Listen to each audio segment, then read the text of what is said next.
हमारी सबसे बड़ी समस्या है कि हमने जीवन के समाधान कम खोजे, परलोक के दूसरे लोगों के समाधान ज़्यादा तलाशे। उनका मनन मृत्यु पर केंद्रित रहा।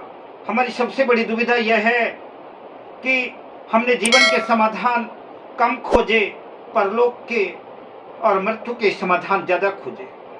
हमारा सतत चिंतन, हमारा मनन मृत्यु पर केंद्रित रहा। दुनिया भर के शास्त्र जितने भरे पड़े हैं, सारे शास्त्रों में मृत्यु का ही भय आलोकित है। जीवन की चर्चा कम ही है।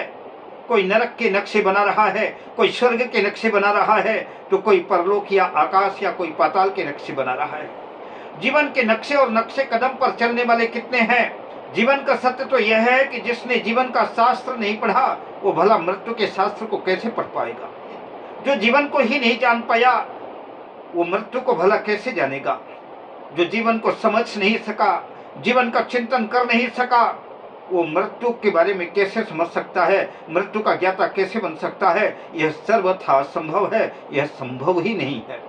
मेरी दृष्टि में तो जिसे हम सर्वथा झूठ कह सकें, वही उसी का नाम मृत्यु है। मृत्यु दिखने में तो सत्य लगती है, पर हकीकत में मृत्यु बिल्कुल सर्वथा असत्य है। मृत्यु अंधकार है, प्रकाश का न होना ही अंधकार है। जीवन के मृत्यु घटित होती ही नहीं। भगवान कृष्ण ने गीता में उद्घोष किया है कि नैनम छिद्यन्ति शास्त्राणि, नैनम दहति पावकः, न चैनम क्लेदयन्तापो, न शोष्यति मारुतः। इस आत्मा को शस्त्र काट नहीं सकते, इतना सामर्थ्य नहीं है शस्त्रों में। इसको आग जला नहीं सकती, आग की इतनी बड़ी हिम्मत नहीं है। इस आत्मा को जल गला भी नहीं सकता। वायु अगर इसे सुखाना चाहे तो वायु सुखा नहीं सकती, वायु इसे उड़ाना चाहे तो वायु उड़ा भी नहीं सकती। आत्मा अजर है, अमर है, अविनाशी है, किसी काल में इसकी मृत्यु होती ही नहीं। भारत की मनीषा ने आत्मा को अजर अमर बताया है। इसलिए जिसकी मृत्यु होती है वह तुम होते ही नहीं। तुम जो हो उस तत्व की कभी मृत्यु किसी काल में होती नहीं। आत्म चेतना जन्म और मृत्यु दोनों के द्वारों से गुजर करके दोनों से अछूती रहती है, अस्पृश्य रहती है। हमारा चिंतन जो मृत्यु को लेकर के है, उसे हमें बदलना पड़ेगा, उसे हमें बदलना होगा, अन्यथा वह मृत्यु की धारणा से स्वयं को जीवन पर्यंत ग्रसित रखेगा और जीवन के वास्तविक आनंद से सदा सर्वदा के लिए वंचित रह जाएगा। जीवन की जीवंतता से जीने के लिए मृत्यु के भय से मुक्त होना होगा। इसलिए धर्म को जीवन से, प्रेम से, अहोभाव से स्वीकार करना चाहिए। भयभीत चित्त कभी धार्मिक हो ही नहीं सकता। भयभीत चित्त में कभी आनंद की उत्पत्ति हो ही नहीं सकती। वह प्रेम और आनंद को कभी भी उपलब्ध नहीं हो पाएगा। जैसे किसी बालक को अगर डराया जाए, धमकाया जाए, तो वह प्रतिदिन अगर ये होमवर्क नहीं करेगा तो शाम के समय उसकी पिटाई होगी। तो बालक होमवर्क करेगा, पर अपनी स्वेच्छा से नहीं, अपने आनंद से नहीं, अपनी मस्ती से नहीं, वरन पिटाई के भय से होमवर्क करेगा, पर उसका आनंद, उसका रस खो जाएगा। हमारी भी यही स्थिति है। हम न जाने किन किन विचारों में, किन किन ख्यालों में, किन किन अंधविश्वासों में, किन किन रूढ़ियों से ग्रस्त होकर के भय से धार्मिक बनने की चेष्टा कर रहे हैं।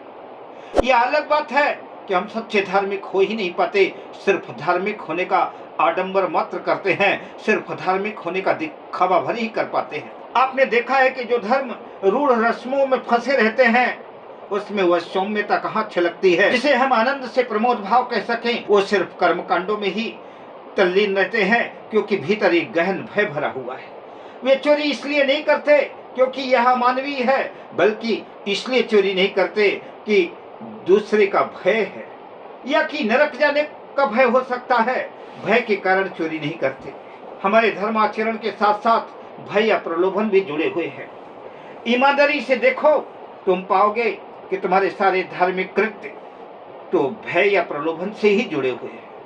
या तो लोभ की आकांक्षा है, तुम पाप नहीं करते क्योंकि नरक में जाने का भय है, और पुण्य इसलिए करते हो क्योंकि तुम स्वर्ग पाना चाहते हो। स्वर्ग पाने का प्रलोभन है, स्वर्ग पाने का लालच है। दान भी इसलिए देते हो कि स्वर्ग में जाने की आकांक्षा है। यहाँ किए हुए उपकार, यहाँ किए हुए दान वहां जाकर के मिलेंगे। कर्मकांड के पीछे यही उद्देश्य है।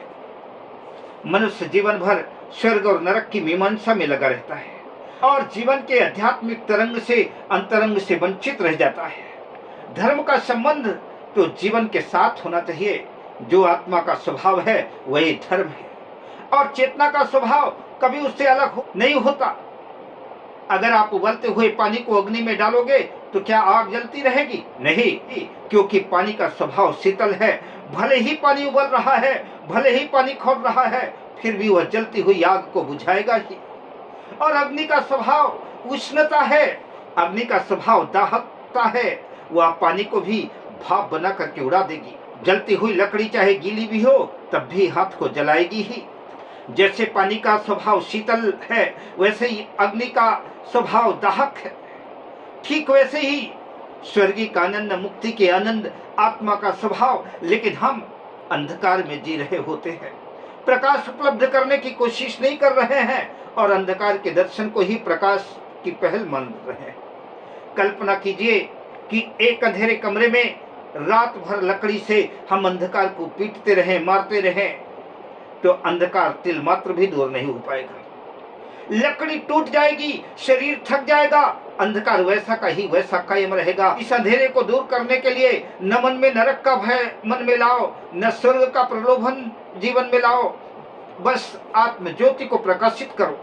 अगर अंधेरे से छुटकारा पाना चाहते हो तो सिर्फ आत्मज्ञान की जरूरत है, आत्म ज्योति की आवश्यकता है।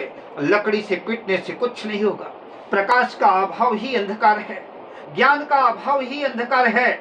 इसलिए अगर जीवन में खुशियां चाहते हैं, जीवन में आनंद चाहते हैं, तो सच्चे ज्ञान को प्राप्त करो। जीवन में एक ज्ञान का दीपक जलाओ, और अगर ज्ञान का दीपक जलाते हो तो निश्चित रूप से अज्ञान का अंधकार, अज्ञान का तिमिर मिट जाएगा।